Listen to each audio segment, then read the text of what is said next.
ବର୍ତ୍ତମାନ ଦେଖନ୍ତୁ ଆପଣମାନଙ୍କ ପାଇଁ ଭତ୍ତା ଟଙ୍କାକୁ ନେଇ ଆଉ ଗୋଟିଏ ଅପଡେଟ୍ ନେଇ ଆସିଛି, ଯାହାକି ଆପଣମାନେ ସମସ୍ତେ ଜାଣିଛନ୍ତି ଯେ ରାଜ୍ୟ ସରକାର ଯେଉଁ ଭତ୍ତା ଟଙ୍କା ବୃଦ୍ଧି କରିଛନ୍ତି ହିତାଧିକାରୀମାନଙ୍କୁ ଏହି ଯେଉଁ ଭତ୍ତା ଟଙ୍କା ବୃଦ୍ଧି କରାଯାଇଛି ଏହି ବର୍ଦ୍ଧିତ ଟଙ୍କା ସେମାନଙ୍କୁ କେବେ ମିଳିବ, ଏହା ସହିତ ରାଜ୍ୟ ସରକାର ଯେଉଁ ସମସ୍ତଙ୍କର ଭତ୍ତା ଟଙ୍କା 3000 କରିବେ ବୋଲିକରି କୁହାଯାଉଥିଲା ତାହା ରାଜ୍ୟ ସରକାର କେବେ ବୃଦ୍ଧି କରିପାରନ୍ତି, ଏହି ଦୁଇଟା ଯାକ ଟପିକକୁ ନେଇ ଆଜି ଆମେ ଏହି ଭିଡ଼ିଓ ମାଧ୍ୟମରେ ଆଲୋଚନା କରିବା।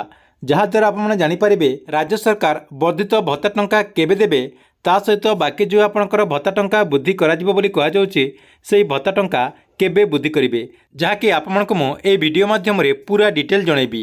ସେଥିପାଇଁ ଭିଡ଼ିଓଟିକୁ ଶେଷ ପର୍ଯ୍ୟନ୍ତ ଦେଖନ୍ତୁ। ତା ପୂର୍ବରୁ ଭିଡ଼ିଓକୁ ଗୋଟେ ଲାଇକ୍ କରିଦିଅନ୍ତୁ ଏବଂ ଯେଉଁମାନେ ଚ୍ୟାନେଲକୁ ନୂଆ ଆସିଥିବେ ଚ୍ୟାନେଲକୁ ସବସ୍କ୍ରାଇବ୍ କରିକି ପାଖରେ ଥିବା ବେଲ୍ ଆଇକନ୍କୁ କ୍ଲିକ୍ କରିକି ଅଲ୍ ନୋଟିଫିକେସନ୍ ଅନ୍ କରିଦିଅନ୍ତୁ।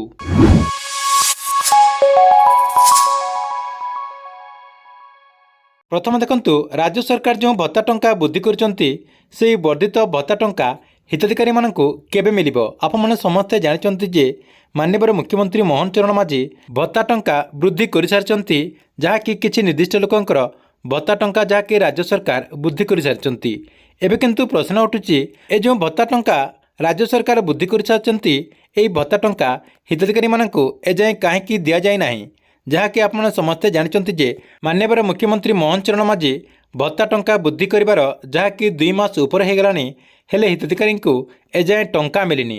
देखंतु तापाई केतेटा रिजन रही।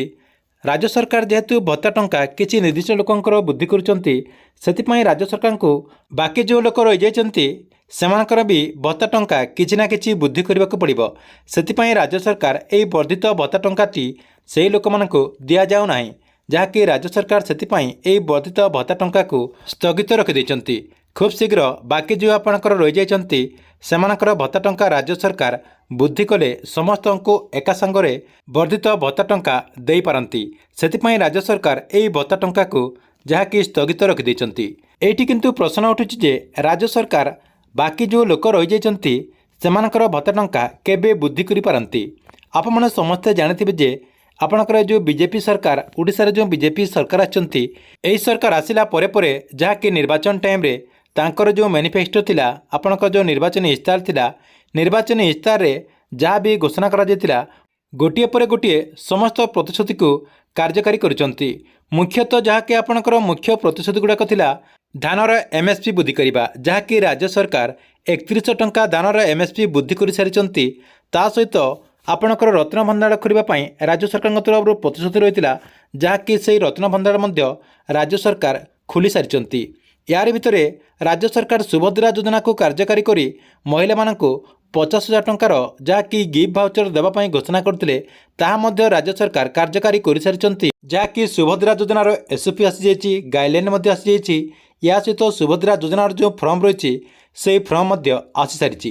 ता सहित राज्य सरकार सीएम किसान योजना को कार्यकारी करने मध्य घोषणा कर सारिचंती, जहाँकि माननीय उपमुख्यमंत्री कनक वर्धन सिंधु काली विधानसभा रे सीएम किसान योजना को कम दिन भितर कार्यकारी करा बोली घोषणा कर सारिचंती। मुख्यतः देखा गले ओडिशा सरकार जहाँकि निर्वाचन टाइम रे जहाँ भी प्रतिश्रुति देते सबू प्रतिश्रुति जहाँकि पालन कर सारिचंती, जहाँकि आपणकर मुख्य मुख्य जो प्रतिश्रुति थिला जहाँकि लोकंक नजर जो प्रतिश्रुति थिला से सबू प्रतिश्रुति राज्य सरकार पालन कर सारिचंती।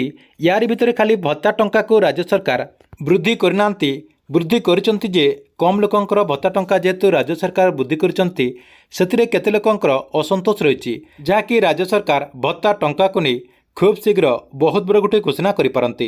देखंतु जेहेतु सबु योजना वर्तमान घोषणा हो सारी खाली आपणकर भत्ता टंका खाली वृद्धि करिवार रही जाइछि, जहाँकि राज्य सरकार एही भत्ता टंका मध्य खूब शीघ्र वृद्धि करिवे। देखंतु सेप्टेम्बर मासरे राज्य सरकार होयत भत्ता टंका वृद्धि करिपारंती। आपणकर जो नुआखाई रही नुआखाई आपको भत्ता टंका मिल पारे, किंबा आपणकर जो सेप्टेम्बर लास्ट रे आपणकर देखंतु सेप्टेम्बर 8 तारिख आपने कालिया योजना जहाँकि आपणकर जो सीएम किसान योजना रही सीएम किसान योजना रे आवेदन करेंगे। ता सहित सेप्टेम्बर 17 तारिख रे आपको सुभद्रा योजना अधीन टंका मिलिबो।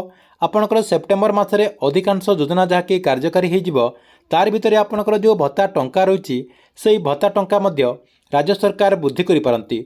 होयतो आपणकर जो नुआखाई रही नुआखाई आगु जो मानकर भत्ता टंका राज्य सरकार वृद्धि करचंती सेमानकु भत्ता टंका मिल जाई पारे, जदि आपणकर सेप्टेम्बर मासरे राज्य सरकार भत्ता टंका वृद्धि करूनांती ताले अक्टोबर मासर प्रथम सप्ताह जहाँकि आपणकर अक्टोबर 15 तारिख रु 20 तारिख भितर जहाँकि राज्य सरकार भत्ता टंका को नहीं बहुत बड़े गोटे घोषणा करिपारंती।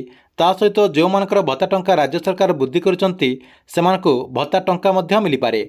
यार भितर देखंतु राज्य सरकार जदि भत्ता टंका आउ थरे वृद्धि करिवे क्यों मानकु केते टंका मिलिबो देखंतु राज्य सरकार तो भत्ता टंका 3500 टंका जहाँकि आपणकर 80 वर्ष जो मानकु हो जाइछि ता सहित जो माने भिन्नक्षम रहिचंती सेमानकु जहाँकि 3500 टंका भत्ता मिलिबो ता सहित जो मानकर वृद्धि करिवे सेमानकु केते टंका मिलिबो देखंतु एबे आपणकर जो भत्ता टंका जो मानकु 1000 टंका मिलुछि देखंतु राज्य सरकार सेमानकर 2000 टंका वृद्धि करिवे जहाँकि सेमानकर 2000 टंका वृद्धि कले सेमाने एथर 3000 टंका पेई पारिबे जहाँकि राज्य सरकारଙ୍କର घोषणा अनुसार सेमानकु भत्ता टंका 3000 टंका मिलिबो। या सहित बाकी जो आपणकर रही जाइछंती भिन्नक्षम किंबा विधवा भत्ता जो माने पाउछंती या सहित बाकी जो आपणकर भत्ता पाउछंती समस्तंकु राज्य सरकार जहाँकि 3000 टंका भत्ता देई पारंती बोली अपडेट होईछि। ठीक अछि एतिला आपमनक पई भत्ता टंका को नहीं बहुत ही बड़ गोटे अपडेट। आपमनक वीडियो केमती लागिला कमेंट बॉक्स रे निश्चय गोटे कमेंट करेंगे एवं गवर्नमेंट जेकोसी नुआ योजनार अपडेट आप सर्वप्रथम देखा चाहूँगे ये चैनल टी को आप रेगुलर देखुंतु।